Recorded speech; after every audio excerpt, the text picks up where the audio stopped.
Hello and welcome to another model video. This is Alan from the Man at YouTube with potentially, or most likely, 2018's major build.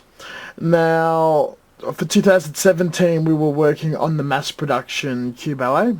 A small amount of damage has occurred to that, and there was some bad luck achieved during the Gunpla Builders World Cup. This has been a bit off-putting, and I've decided that I'm not going to immediately work on it and take a bit of a break, and been building a few things since I've returned to the hobby 1 month after the event.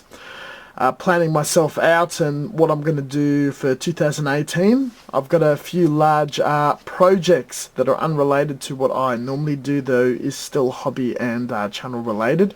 Cannot disclose everything quite yet, but still want to have a signature flagship build for that year.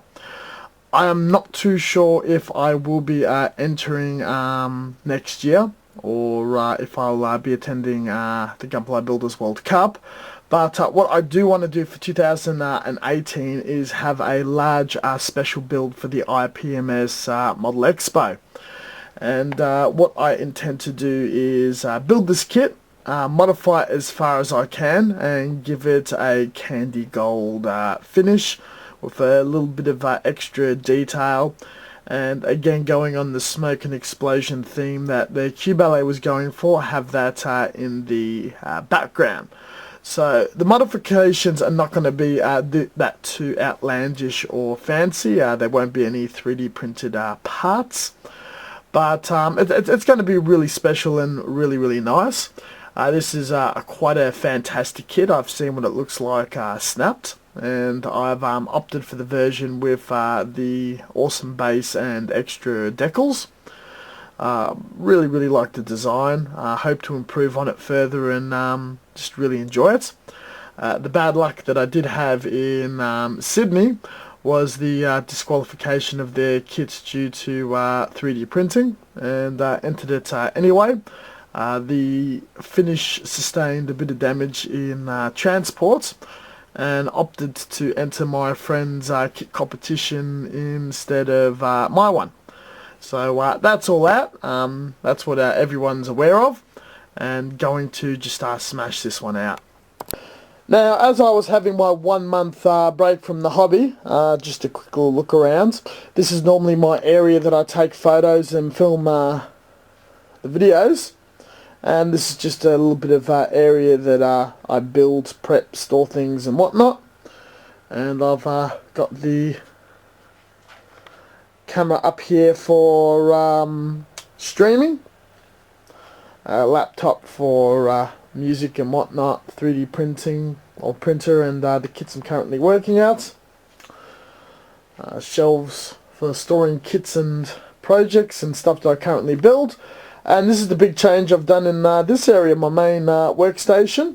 It's all cleared down, ready for painting, multiple projects, the whole backlog situation, and all the paints and weathering products nicely laid out. Now, this kit's already been started. I'm hoping to do monthly updates until near the actual event. I just snap and slowly work on it when I'm actually out at work, and when I'm at home I do smaller projects. So you might have watched my video where I was doing the greys, which is general approach that I take to model kit building, sorting, organising, modifying, all that sort of stuff. So this bag for storage is the parts that I'm currently working on right now. I could just chuck it in there, look at the instructions, look at the bag, and know exactly what my thought process and whatnot was. Most of the modifications, everything here seen is just out of the box. Most of the modifications being a master grade. We've got into the frame, out of armor detail, and I want it to be easy to pull apart, put back together, and sustain articulation after it's fully painted. Once paint's involved, you can stiffen things up, you can break joints and whatnot. And the biggest problem you have is the pegs and joints. So what the most thing was working on was making sure that the articulated joints is movable and everything's working well. Any joints or pegs that are very likely to break or become brittle will be drilled out and brass rods will be put in.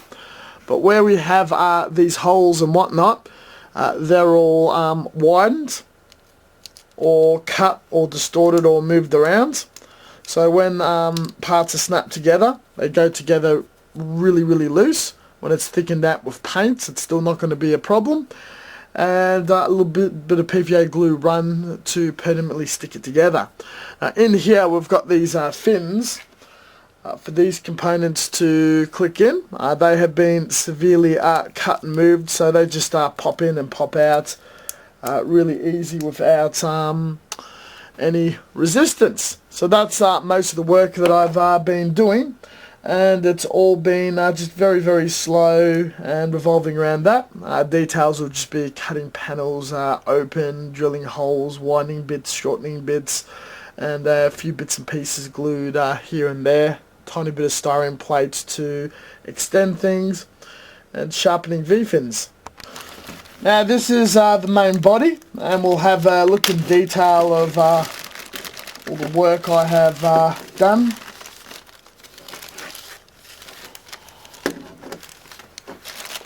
So we've got the V-fin in here that's been sharpened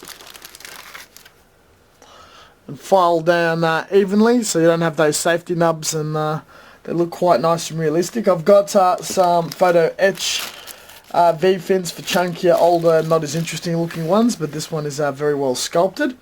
The bulkiness and the detail is absolutely fantastic. And we've got all sorts of joints and whatnot. So having a look here, we haven't done any extra panels or whatnot. The detail's already quite nice, but there's areas that I'd like to open up holes and widen things with the ultrasonic knife.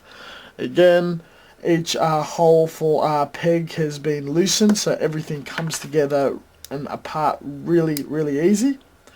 All the articulated parts are separatable and whatnot. There's no seams and there's no imperfections that are visible with this kit, which is quite interesting. Lots and lots of point of articulation. Lots of opportunities for colour separation and painting. So not too much work's required, but there's some areas that I want to cut deeper holes and strip them out with styrene and whatnot. And we'll explore it in this video series, and you can see that this can just pop off and pop on. And once there's been a little bit of PVA glue dropped in there, it's going to be absolutely fine. The torso is really well done. We've got these rubber hoses. I'm a bit concerned about painting them, but being a very true MS grey, if I keep to that scheme for inner frame bits and pieces and whatnot, that's going to work out well. And it just comes together quite fine. So what I want to do is where things separate and whatnot, just enhance the chamfers, enhance the holes, play with the same detail as the kit that's true to the source material, and over exaggerate it, go deeper. Where there's a hole, there's going to be an actual hole down to the inner detail and whatnot. What injection molding machine can't do, but I can achieve, and I've already done things such as drill holes in there and all sorts of stuff. So it's able to come together very easily, and each bit just pops off with no problems and shall be permanent far later down the track. But just all the movements and how you can see into some panels, which is the popular method of building Gundams and models and whatnot, is very popular. So the work output on this won't be too great. It's just going to be fun in being a bit playful and opening it up and just changing it up. So nothing really special has occurred. We've just got these 3 bags done. And you can see most of the parts are still on the runner. This base is really badass. I love it. I'm gonna mask it up, paint it up, put like probably some text and whatnot around it, and be playful with just high gloss lacquer paints. So we'll be utilising that.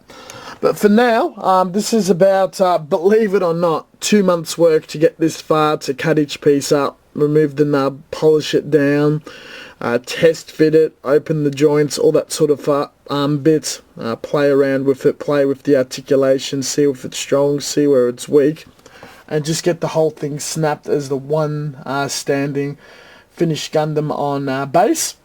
And once we achieve that, that could be a couple of months, we shall start slowly modifying, adding panels, removing panels, widening and removing details, because I want to have as much inner frame exposed as possible while having the majority of the armour, because the whole armour bit's going to be the gold, and the inner armour gunmetal, or some of my other very playful metallic colours that I really like to utilise. And just seeing the multiple layers of detail from the outer armour, the mid armour, the underneath mechanical stuff, everything popping. It's going to be a lot of fun. It's going to look like it's quite organic, and it moves around. So we'll go through the whole project, the whole process, monthly updates as usual, and actually get this done. I was thinking for the candy I'd use the Molotov chrome that everyone's been going on about, how they've been applying with the pens, and this test has been done with the pen and it's quite good. I've put a top coat on it, and it is just tarnishes and doesn't turn out too well. Talked to a few people. Toy Maker was very helpful and told me that being an ink, it's got a very long maturation curing time. 1 week, so allowed it 2 weeks to harden. I've put some acrylic on top of it. I'm going to allow that a week to dry, and then I'll put a candy, polish it and go. So this is going to require a couple of months to paint. So this is why I don't want to go too hard in the modifying process. The modifying and build will be very basic, very unlike me, but I'm going to do a really cool metal finish, and just see how that plays, and blend it with my traditional style of lacquer, metallics and shading. So that should turn out. Once I put a candy over that, I'll report back for sure, but it's definitely a case of that chrome, the acrylic, and then probably a lacquer on top of that to keep its high sheen and not craze or dull or whatever. Thank you very much for watching. As always, until next time, stay tuned for further content. I will be doing a vlog in a couple of weeks' time, and just updates of where the channel's going, where's my mind, headspace, what I'm doing, how things are changing. The hobby has changed quite a bit for me, my thoughts, my processes and whatnot. Keep you guys up to date, where this is really like a blog, diary of the hobby to you guys out there. And have a look at the description section for links to other resources. We upload once to twice a week. Facebook has all its usual stuff there. Not planning on streaming or doing stuff outside of that window at the moment, as work's a bit hectic. And I'll catch you guys next time. Thank you for staying tuned. Thank you for the likes, the followings, the comments and all that. Really drives us forward. And we'll catch you guys next time. Happy to receive feedback.